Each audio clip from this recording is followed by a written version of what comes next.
ഇനി അടുത്തതായി ഒരു കാര്യം ഇപ്പോൾ മുഖ്യമന്ത്രി ഇപ്പോൾ ഈ മീറ്റ് ദ പ്രസ് സംഘടിപ്പിക്കുന്നത് തന്നെ ചില കാര്യങ്ങൾ ഊന്നാൻ വേണ്ടിയിട്ടാണ്. അതിലേക്ക് ശ്രദ്ധ തിരിക്കാൻ വേണ്ടി തന്നെയാണ്. അതിൽ കൃത്യമായ രാഷ്ട്രീയമുണ്ട്. അപ്പോൾ മീറ്റ് ദ പ്രസിൽ ഓരോ ദിവസവും ഉന്നയിക്കുന്ന വിഷയങ്ങൾ എന്താണെന്ന് നമുക്കറിയാം.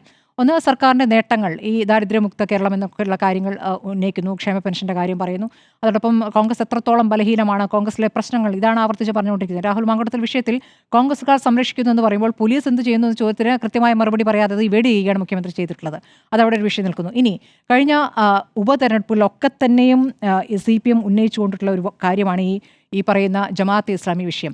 ജമാഅത്തെ ഇസ്ലാമി അതത് ഘട്ടങ്ങളിൽ ഓരോ മുന്നണിയുമായും കൈകോർത്തിട്ടുണ്ട്. LDFുമായി കൈകോർത്ത വിഷയങ്ങളൊക്കെ നമ്മൾ ഒരുപാട് തവണ ചർച്ച ചെയ്തിട്ടുണ്ട്. ദേശാഭിമാനി 96-ൽ എഴുതിയിരിക്കുന്ന മുഖപ്രസംഗത്തിൽ തന്നെ കൃത്യമായി ഈ ജമാഅത്തെ ഇസ്ലാമിയുടെ കൂടി പിന്തുണ ലഭിക്കുന്നതിനെക്കുറിച്ച് അതിൽ വിശദമായി തന്നെ പറയുന്നു.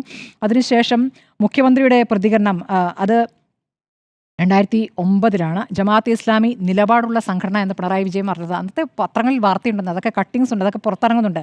ജമാഅത്തെ ഇസ്ലാമിയുമായി സംസാരിച്ചത് വാസ്തവമെന്ന് പിണറായി വിജയൻ പറയുന്നുണ്ട്. അത് ജമാഅത്തെ ഇസ്ലാമി അങ്ങോട്ട് പോയിട്ട് ഇങ്ങോട്ട് പോയി എന്നുള്ളതല്ല, സംസാരിച്ചിട്ടുണ്ട് എന്നുള്ളതാണ്. ജമാഅത്തെ ഇസ്ലാമിക്ക് നിലപാടുണ്ട് എന്ന് പറഞ്ഞിട്ടുള്ള മുഖ്യമന്ത്രിയാണ് ഇന്ന് ജമാഅത്തെ ഇസ്ലാമിയുമായിട്ടുള്ള കോൺഗ്രസിൻ്റെ ചർച്ചകൾ. അതിപ്പോൾ ഈ തദ്ദേശ തെരഞ്ഞെടുപ്പിൽ പലതരത്തിൽ സഖ്യങ്ങളാണ് പിന്തുണയ്ക്കാൻ തീരുമാനിക്കുന്നു എന്ന രൂപത്തിലാണ്. അപ്പോൾ ജമാഅത്തെ ഇസ്ലാമി മനഃപൂർവ്വം ആ വിഷയം ഉയർത്തിക്കൊണ്ടിരുന്നത്.